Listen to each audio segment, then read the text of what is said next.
So I went back to Greece and then eventually found my way to Sweden through some friends who were recording.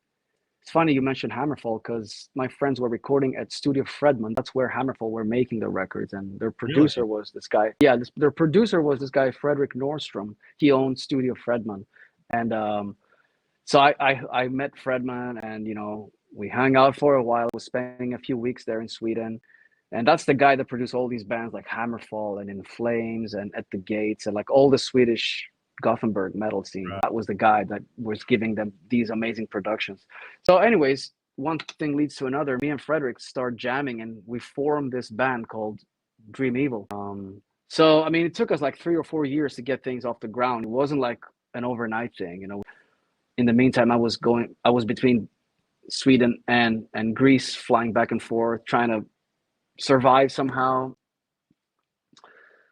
Anyways, so Dream Evil makes a record and things kind of start taking off little by little, but the band did really well in Japan and Europe and even like in America on an underground level. So, and eventually I had my own band too. I started Firewind. I was in at some point I was in 4 bands at the same time. So at some point, like around 2002, 2003, I was like on all these records that came out and started making a name pretty quickly. But that's the backstory.